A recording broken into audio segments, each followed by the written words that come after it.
de que vamos a seguir con el libro de Proverbios, sino vamos a traer un tema diferente. Y este sermón se titula La oración que mueve la mano de Dios. Alguien por ahí podría pensar, ¿y cómo es eso?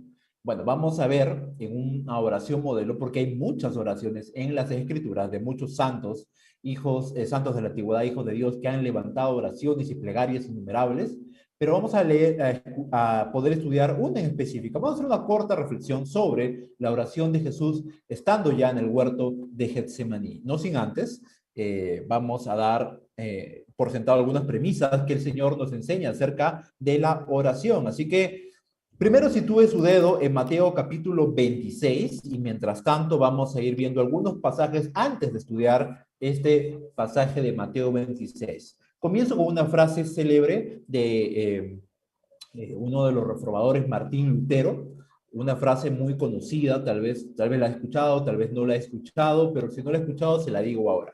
Y esta frase dice así: la oración no es para cambiar los planes de Dios, es para confiar y descansar en su soberana voluntad.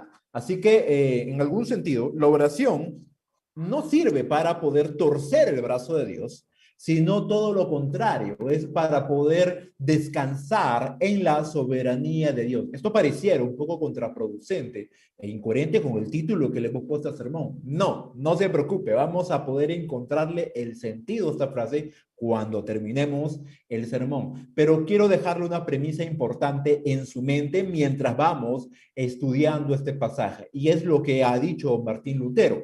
Debemos de descansar en la soberana voluntad de nuestro buen Dios. Así que la oración no es para cambiar los planes de Dios. El creyente debe vivir ceñido a los planes de nuestro Dios. También lo enseñó en Mateo capítulo 6, versículo 10. Dice así la escritura, cuando Él nos enseña a los discípulos la oración modelo, dice una parte de la escritura, la escritura dice así: hágase tu voluntad como en el cielo, así también en la tierra. La oración de Mateo capítulo 6 básicamente se secciona en dos partes y es lo que tenemos que dirigirnos a Dios en oración y la parte de la oración que corresponde a nosotros. Y en esta primera parte nos habla de que una de las peticiones que hacemos al Señor es que la voluntad de Él se realice no solamente en nuestras vidas, sino aún en toda la tierra. Así que imagínate cómo es cómo es de importante para el Señor que su voluntad siempre se cumpla en sus hijos. Otro pasaje de la Escritura, y esta vez traído por el apóstol Juan, en primera de Juan, capítulo 5, versículo 14 al 15, dice lo siguiente, pon mucha atención, y cito lo que dice el apóstol Juan: y esta es la confianza que tenemos en Él, que si pedimos alguna cosa conforme a su voluntad, Él nos oye. Y si sabemos que Él nos oye en cualquier cosa que pidamos, sabemos que tenemos las peticiones que le hayamos hecho. Así que mira qué interesante. Muchas veces creemos que orar simplemente es poder abrir nuestros labios y decir lo que nos viene en mente, y como si Dios fuera un tachito emocional donde continuamente vamos a hacer catarsis, o un psicólogo tirado en un sofá mientras que escucha que nosotros estamos haciendo introspección en nuestra vida y en nuestras heridas y en nuestros dolores. No, la oración no es eso, y nos muestra en esta primera premisa el Señor, y eso, y por ejemplo Martín Lutero hizo eco de lo que el Señor nos ha enseñado en la oración modelo y lo que los apóstoles también enseñaron, y es que si pedimos conforme a su voluntad, Él nos oye. Así que la oración involucra el hecho de orar afinados a la voluntad de Dios y pedir siempre lo que es su voluntad. Alguien podría pensar y decir, entonces, ¿dónde quedan mis peticiones personales? ¿Dónde queda lo que yo deseo? A veces delante del Señor. Espérese un momento, vamos a tratar de también responder esa pregunta que seguramente ha dado vueltas por su mente. No somos simplemente robots que obedecemos la voluntad de Dios. Si bien es cierto, estamos involucrados y estamos llamados a cumplir la voluntad de nuestro Dios en nuestra vida, pero también Dios se importa por nuestras necesidades. Así que queda de plano desmentido el hecho de que a Dios no le interesa lo que nosotros pensamos, porque cuando tú lees todo Mateo capítulo 6 te vas a dar cuenta con mucha claridad que, por ejemplo, la oración de danos el pan de cada día, no nos metas en tentación, líbranos del mal, son peticiones que hacemos al Señor y que tienen que ver con nuestra vida diaria y cotidiana. Así que no te preocupes, Dios también le interesa lo que piensas. Así que vamos a leer Mateo capítulo 26 y vamos a ver esta oración modelo que ciertamente es muy preciosa. Tiene cinco aspectos que hemos podido tratar de enlistar para que tú y yo podamos pensar un poquito más en la oración. Normalmente, seguramente de primera mano conoces que la oración se tiene que hacer al Padre, en el nombre de Jesús, en el poder del Espíritu Santo. También seguramente sabes que tienes que hacerlo en secreto. Seguramente también sabes por Mateo capítulo 6 que no debes usar vanas repeticiones. Seguramente sabes aspectos ya muy conocidos de la oración.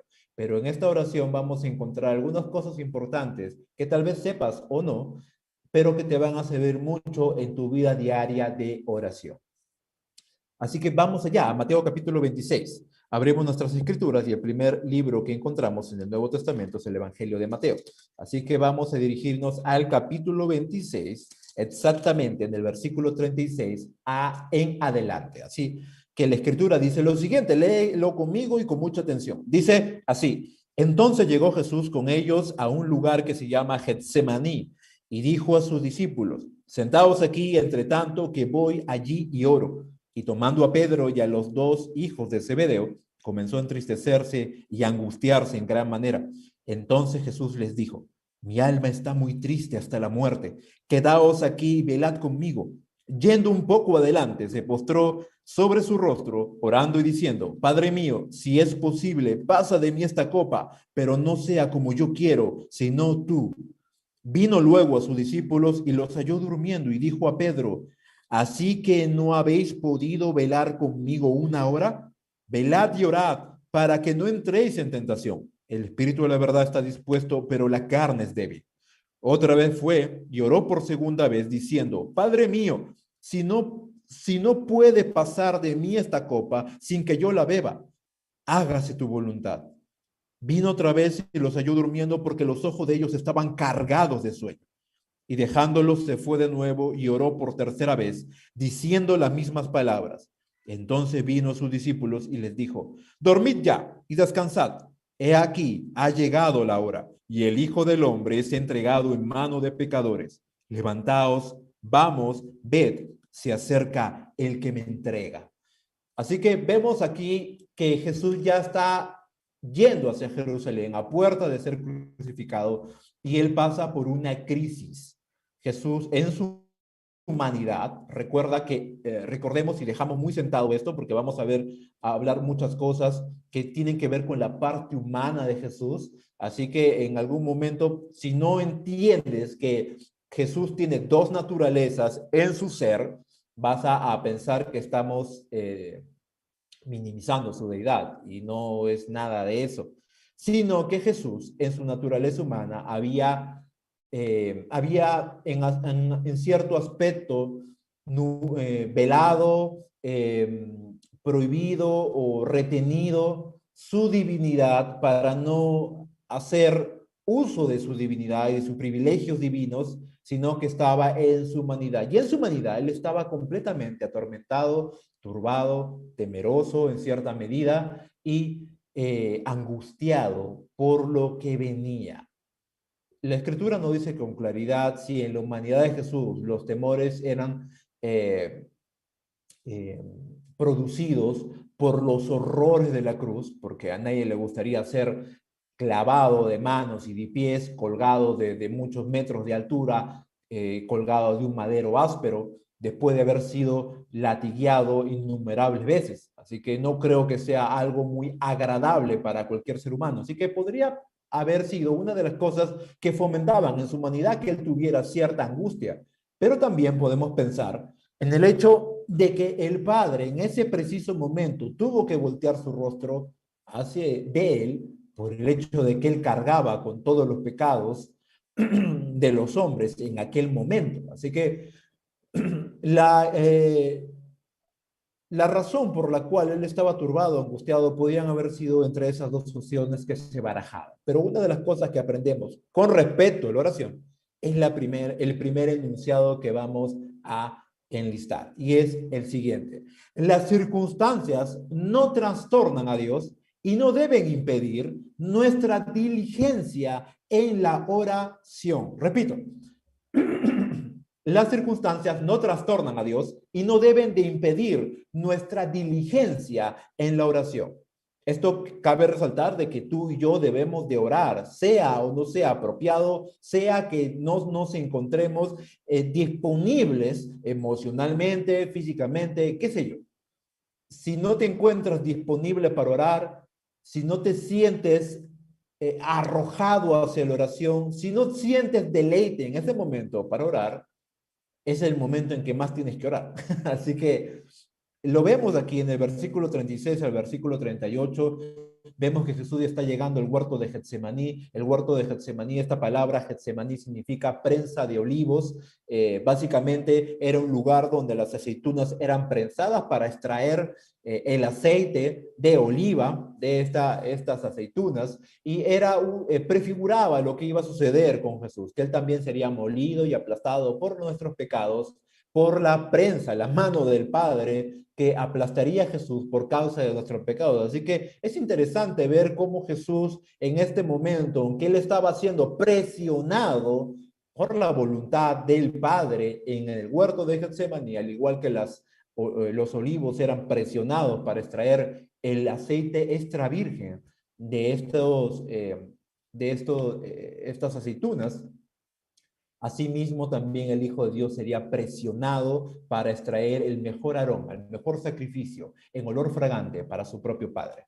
Así que él ya llegó al huerto de Getsemaní. Él está completamente turbado. Él está diciéndole a sus discípulos, quédense aquí, por favor, yo voy a ir a orar.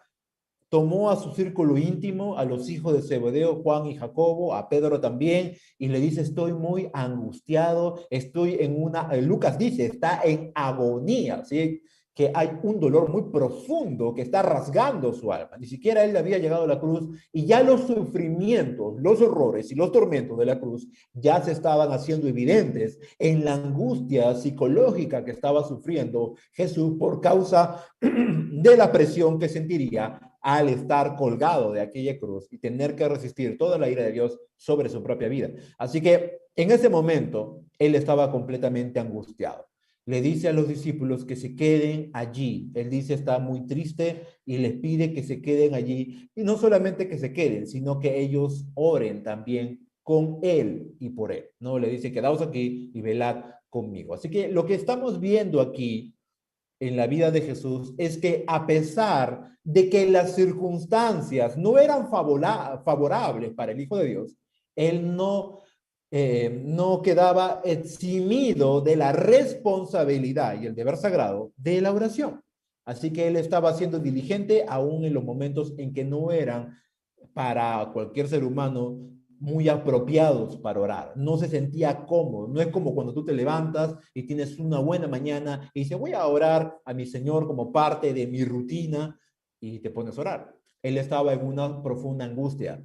Así que en vez de entrar a la conmiseración y al dolor o a la tristeza, él trató de revertir las cosas y se fue a orar. Nuestro Señor cumplió con la responsabilidad de orar. Así que la oración debe de ser algo que debemos de tener en mente siempre, en todo momento y en todas circunstancias. Así como predicamos a tiempo y fuera de tiempo, también debemos de orar a tiempo y fuera de tiempo.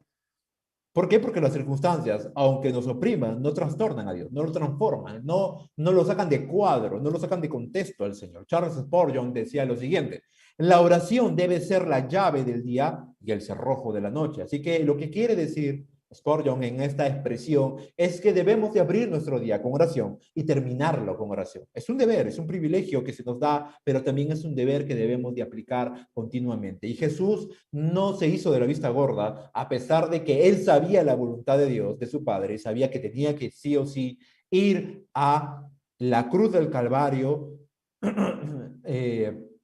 a pesar de que él tenía que ir a la cruz del Calvario, y esto lo sabía él, en ningún momento él dijo, bueno, si yo ya sé que voy a morir, ¿para qué voy a ir a orar? No, él iba a orar para someter su voluntad a la voluntad del Padre. Eso vamos a verlo a continuación, más adelante.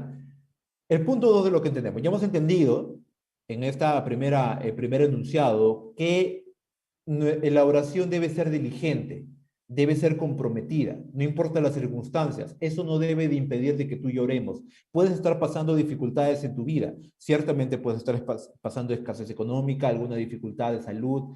Eso no debe de impedir que tú y yo oremos. Eso no va a sacar de contexto a Dios. Eso no va a hacer que Dios sea menos, que las circunstancias revelen y digan, no, bueno, Dios ya se le salió de control, se le escapó de las manos esta situación y te puedas sentir tentado a no orar.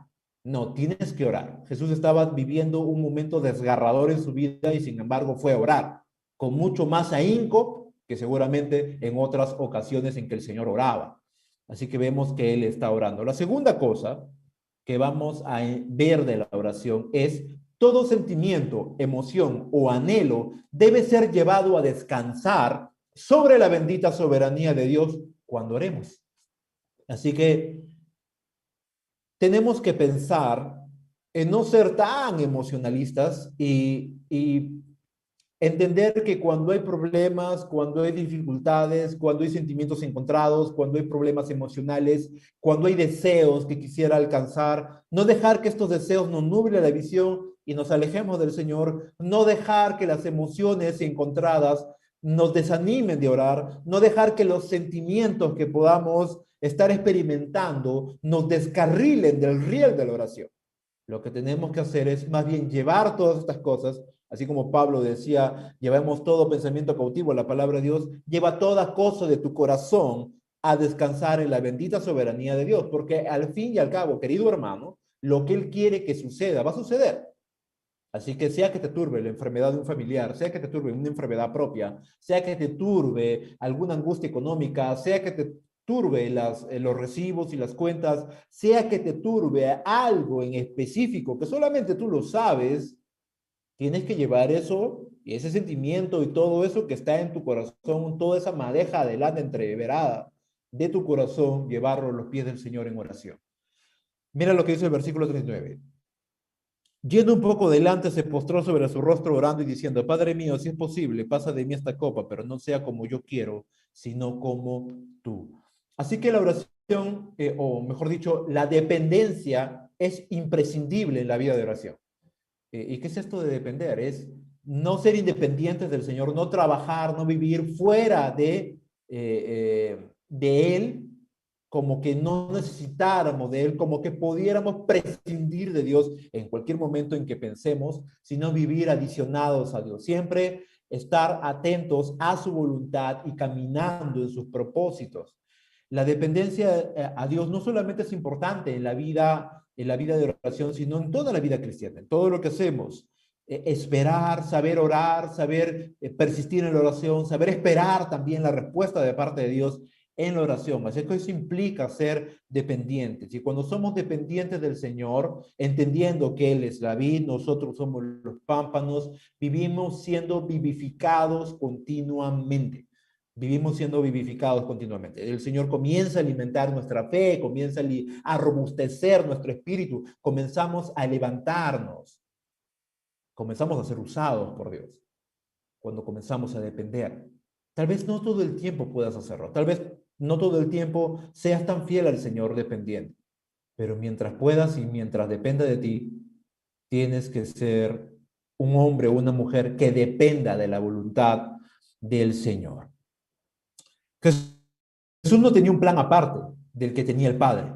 Él no estaba tratando de encontrar un vacío legal para poder escabullirse del propósito de Dios. Él no estaba tratando de encontrar un huequecito para decir, bueno, ¿por qué no lo conversamos, Padre? ¿Por qué no tal vez envías a otra persona? ¿Por qué no envías un ángel? ¿Por qué no agarramos a uno de los discípulos y lo crucificamos? Y vemos la forma o tratamos de conversarlo. Yo no quisiera ir, mira, no es tan buena idea, yo soy Dios, ¿cómo se vería mi imagen? ¿Me entiendes? Él no estaba buscando una forma, una ruta alterna. Él estaba obviamente dependiendo de la voluntad de Dios. La pregunta que te puede pasar por la mente es, ¿por qué Jesús le preguntaba al Padre o le decía y le manifestaba esto, esta frase, Padre mío, si es posible? ¿Por qué le presenta esta posibilidad de que el juicio no lo tomara él, no tomara la copa de juicio del Padre sobre su vida? Y al final termina diciendo, pero haz como sea que tú quieras que se haga. ¿Por qué lo hacía? Si él sabía claramente hacia dónde iba, sabía que iba a Jerusalén a morir, sabía que iba a entregarse en las manos de sus verdugos, si él sabía que tenía que ser el cordero que haría la expiación por nuestros pecados, si él sabía eso, ¿por qué lo hacía? Bueno, básicamente porque la oración no debe ser fría, hermanos. La oración no es fría. No, no tenemos un Dios impersonal, un Dios frío, que no le interese nuestra situación. Cuando tú ves las oraciones de los grandes hombres de Dios, vas a ver a un Elías diciendo que sus padres no eran, que él no era mejor que sus padres y que también quería morir. Vas a escuchar a un Moisés que está cansado de cargar un pueblo y dice, mejor quítame la vida. Vas a encontrar un Josué que está rendido por el pecado, que sentía la agonía, como lo dice Lucas, y bien lo relata, estaba agonizando. Y Lucas lo dice, lo grafica de una forma más sorprendente, porque dice que tanto era la tensión y el estrés que había en él que los vasos, los capilares del rostro comenzaron a reventar de la tensión, de la preocupación que tenía él sobre sus hombros, tanto así que su sudor se confundía con la sangre que salía por sus poros y caía en grandes gotas de sangre al suelo. Entonces vemos el grado de tensión al que fue sometido el Señor. Y él obviamente lo único que estaba haciendo era abrir su corazón. Padre, si le preguntas a mi lado humano, yo no iría, pero tu voluntad es la que prevalece. Qué precioso porque nos enseña un Jesús que aunque está turbado, está dependiendo de Dios, que aunque está en agonía, está dependiendo de Dios, que aunque quisiera levantarse y ir en contra de la cruz y no ir hacia ella, sin embargo está clavado con sus rodillas ahí sobre la tierra, esperando ser fortalecido por el Padre. Así que, amados hermanos, Dios no va a regarte por los sentimientos encontrados que tengas. Dios no te va a juzgar porque en ese día tú abres tus labios y dices, Señor, no tengo ganas de orar, no me siento bien. Sí, sí quise pecar. Sí, no, lo pensé, sabía que no tenía que hacerlo, pero lo hice. Lo que va a distinguirte de alguien que no le interesa la voluntad de Dios, de uno que es un pecador que sí desea hacer la voluntad de Dios, es que estás clavado ahí, que aunque sabes que no eres perfecto, le dices al Señor, Señor, dame otra, Señor, bendíceme, Señor, levántame, Señor, úngeme, Señor, asísteme, abre puertas, perdóname, límpiame, saca eso de mi corazón, transfórmame. Y está rogando. Y eso es lo que hacía el Señor. Terminaba su oración anteponiendo la voluntad de Dios a sus propios deseos. Así que, ¿qué aprendemos aquí? Aprendemos de un Jesús que estaba dispuesto a deponer sus deseos y anteponer los deseos del Padre. ¿Cuánto estás tú dispuesto a deponer tus deseos para que los deseos del Padre se hagan en ti? Lo vamos a ver en tu manera de orar. Cuando tú estés a solas con el Señor, ¿estás de acuerdo con Él en lo que Él dice que se debe de hacer, en el camino que Él está trazando para tu vida, en las cosas que Él está trayendo nuevas y frescas a ti? ¿Estás haciendo eso? ¿Estás deponiendo? ¿Estás sentándote a la mesa con el Señor y el Señor dice, ¿sabes qué? Esto no me sirve, esto sí, guárdalo, esto no quiero verlo aquí. Y estás deponiendo cosas y permitiendo que Él moldee cosas en tu propia vida y aprendiendo de ese modelar. Espero que sí. Mira, Jonathan Parnell decía lo siguiente: la oración es donde estamos de acuerdo con Dios. en que Él es lo que dice que es y en que nosotros somos lo que Él dice que somos. Así que la oración, según Jonathan Parnell, es para poder estar de acuerdo en lo que Dios dice. Y Jesús estaba de acuerdo en lo que el Padre dice. ¿Vas a ir a la cruz, Jesús? Sí, Señor, iré a la cruz. Me siento angustiado, pero igual voy a ir. Así que encontramos este segundo principio. Todo sentimiento, toda cosa de tu corazón, hermano, somételo a la bendita soberanía de Dios, porque Él tiene el control. Tercer punto, vamos al versículo 40 y 41. La perspectiva de la vida encuentra su real enfoque cuando estamos velando en oración. Y esto es importantísimo. Recuerda, tú creyente, la perspectiva de tu vida encuentra su real enfoque cuando estamos velando en oración. Versículo 40 al versículo 41 dice, y vino luego sus discípulos y los halló durmiendo y les dijo a Pedro, así que no habéis podido velar conmigo una hora, velad y orad para que no entréis en tentación, el espíritu de la verdad está dispuesto, pero la carne es débil. Podemos ser tentados a perder el enfoque, a perder la meta, a perder el rumbo a seguir cuando no estamos atentos a la voluntad de Dios. La oración nos refresca. La oración nos pone en vía. La oración nos encarrila. La oración nos devuelve el enfoque. La oración nos devuelve la perspectiva. La oración es ir a la presencia del Señor y el Señor va a desarrollar el mapa y te va a decir, hey, ¿dónde estás yendo? Por ahí no era. Era por acá. ¿Por qué estás yendo por ahí? Y aunado a lo que dijimos anteriormente, tienes que decir, sí, Señor, perdón, me equivoqué, no era por aquí, era por allá.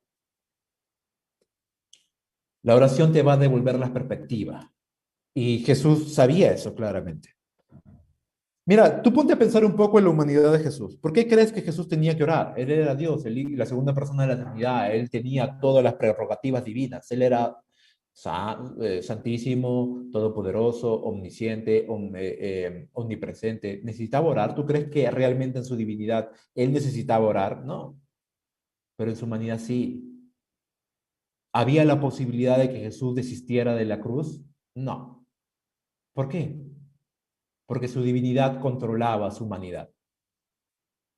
Su humanidad estaba completamente sometida a su parte divina y él estaba lleno del Espíritu Santo. Lo vas a ver en el libro de Marcos, en todos los evangelios. Él estaba lleno del Espíritu Santo. Él estaba completamente controlado del poder del Santo Espíritu. Pero sin embargo, él entiende este principio.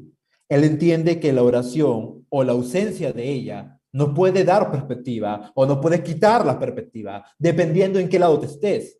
Si estás orando, vas a tener la perspectiva correcta y vas a saber el rumbo por donde seguir. Si no estás orando y simplemente estás ocupando tu mente y tu vida en cosas ociosas que no valen la pena, obviamente vas a perder el rumbo o ya lo perdiste hace mucho tiempo. Y estás viviendo en la rueda del hámster, en una rutina constante, pero sin ningún fruto, sin miras a nada, sin nada que perseguir, porque no estás orando, porque Dios no te está diciendo por ahí es, por allá es, ahora dobla a la derecha, ahora dobla a la izquierda, ahora ve de frente, camina 3 pasos, retrocede 1, ahora vuelve a avanzar, quédate quieto. ¿Estás siendo dirigido por Dios? Y Jesús lo sabía muy claramente. Por eso es que los halló durmiendo los discípulos y les dijo, ¿no han podido velar aunque sea una hora conmigo?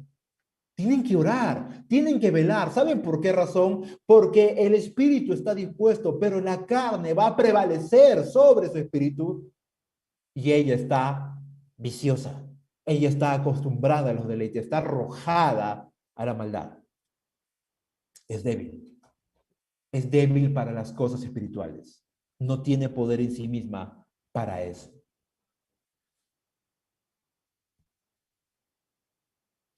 La falta de oración nos puede sacar de cuadro, de contexto, trastornar la perspectiva y perder el enfoque. La carne está dispuesta a la ociosidad y a privilegiar cosas efímeras y posponer las importantes. Por ello tenemos que orar con mucho más ahínco. El difunto John Owen, este puritano, decía lo siguiente: si no permanecemos en la oración, vamos a permanecer en la tentación. Y es muy cierto. ¿Por qué a veces pecamos? Simplemente, como diría John Owen, porque no estamos orando. Si estuviéramos orando, si estuviéramos ocupados orando, no estaríamos ocupados pecando. Si estamos ocupados pecando, es porque no estamos ocupados orando. Así que es muy simple como John Owen lo resumió, este concepto. Así que cuando tú y yo oramos, encontramos el real enfoque, porque la carne va a hacer que nos desviemos de la ruta. Ellos tenían una encomienda, aunque pequeña, y era orar y velar con el Señor. ¿Y qué pasó? Estaban durmiendo. ¿Por qué? Porque perdieron el enfoque, por no velar. Así que Jesús no estaba orando tanto porque las circunstancias cambiaran. Él estaba orando, y lo vas a ver después, estaba orando, y lo voy a decir después, ahorita no. Estaba orando por algo en específico, y lo vas a ver después. Cuarto punto. La insistencia es la fórmula para que el corazón se someta a la voluntad de Dios en la oración sin reproches. Repito, la insistencia en la oración es la fórmula secreta para que el corazón se someta a la voluntad de Dios sin reprochar nada, sin reprochar nada. Volvemos otra vez, Jesús vuelve a orar por segunda vez, versículo 42 al 44. Dice, otra vez fue y lloró por segunda vez diciendo, Padre mío, si no puede pasar de mí esta copa sin que yo la beba, hágase tu voluntad. Mira lo que está diciendo. Padre, si eso no es posible, bueno, haz lo que tienes que hacer. Pero él no tienes que hacerlo. Tienes que evitarme esto. Él no está diciendo eso, él no está, y mucha gente esta frase, la oración que mueve la mano de Dios, puede ser trastocada de diversas formas. Hay mucha gente que cree que la oración que ellos elevan puede hacer que Dios cambie sus designios, cambie sus decretos, cambie su voluntad. Tú vas a darte cuenta que en las Escrituras, todas las oraciones que Dios ha cumplido son oraciones que han encallado en la voluntad de Él. Nada de lo que Él quiere que se haya hecho ha sido hecho sin su voluntad. Todas las cosas que han sido hechas y todas las oraciones que han sido contestadas es porque son guiadas por Él mismo y por su voluntad. Si tú te has dado cuenta, grandes oraciones en la Biblia son justamente elevadas por santos de Dios, hijos de Dios, justos, que tenían el corazón alineado con la voluntad de Dios, y obviamente Dios va a cumplir esas oraciones porque iban de acuerdo a su voluntad, porque iban de acuerdo a su carácter, porque iban de acuerdo a su naturaleza. Así que no en ninguna forma, cuando ellos oraban, estos hombres de Dios, no estaban tentando a Dios, estaban poniéndose de acuerdo con lo que Dios decía que se debía de hacer. Pero vemos un componente importante y es la insistencia. Jesús vuelve a insistir, pero no en que Dios cambie la fórmula en cómo salvar a los hombres, que era a través de Cristo en la cruz del Calvario, sino estaba orando para que su humanidad aprendiera o en ese momento fuese obediente a la voluntad del Padre, sin reprochar absolutamente nada. Si tú lees las Escrituras, te vas a dar cuenta que él fue obediente, dice. Mira lo que dice la palabra del Señor.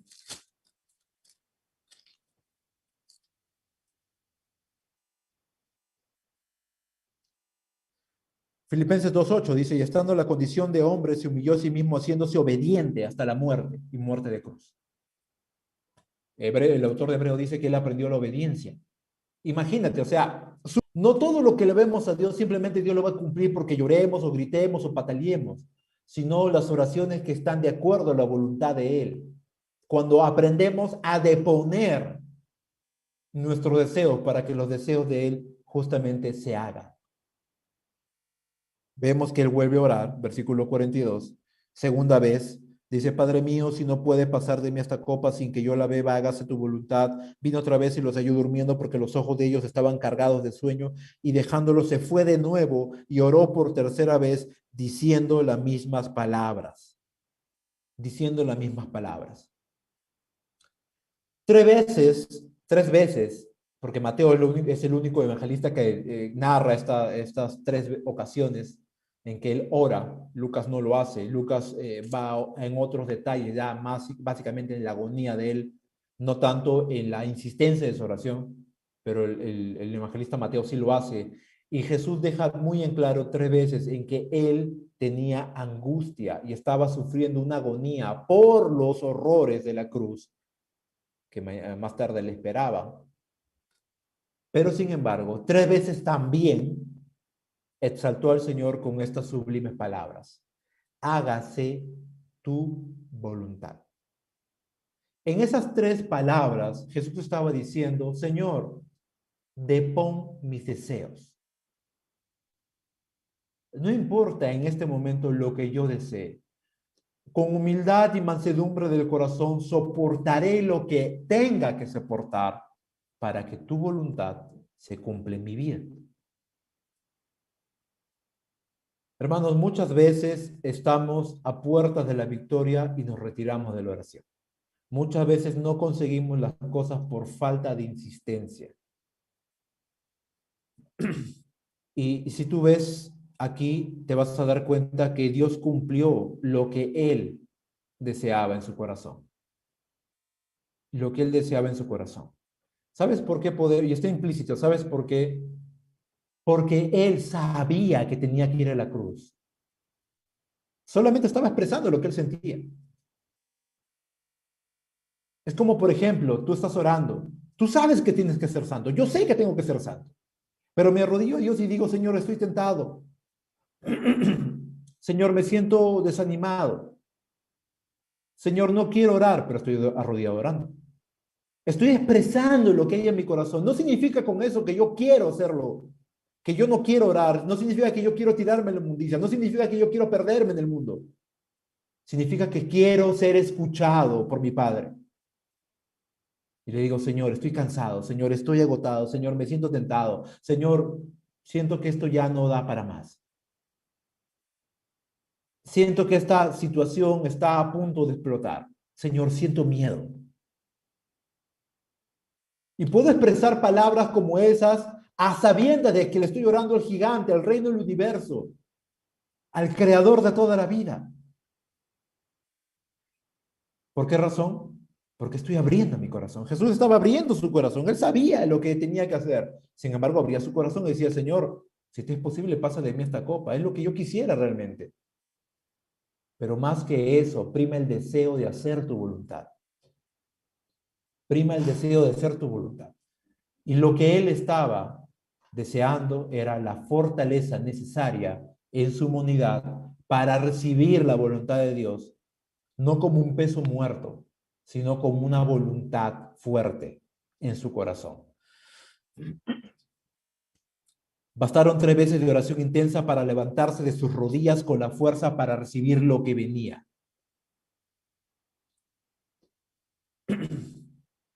¿Cuántas veces te arrodillas tú a orar? Le pides al Señor y estás ahí en oración y te levantas de la misma forma que te arrodillaste. Este pasaje nos enseña algo en específico, y es: no te levantes del lugar de oración hasta que no te levantes diferente de como entraste al lugar de oración. Recuerda que él entró a la oración, Jesús, con agonía, y después vas a ver, se levantó triunfante. ¿Cuántas veces te rindes en medio de la oración? ¿Cuántas veces vas a la oración y sales igual que como entraste, o a veces peor, más desesperanzado?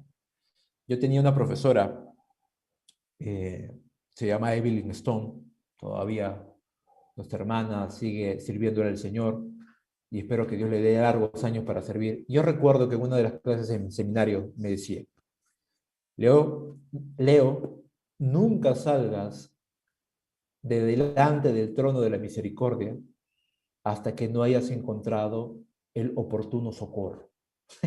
Y hasta ahorita recuerdo esa frase. Decía: nunca salgas de delante del trono de la misericordia hasta que no hayas encontrado el oportuno socorro. Bendito sea el Señor. Nunca, y yo te lo digo a ti ahora, nunca salgas del trono de la misericordia hasta que no hayas encontrado el oportuno socorro. No te levantes de ahí hasta que nada haya cambiado. No necesariamente la circunstancia, porque igualito Jesús iba a ir a la cruz, sino aquí.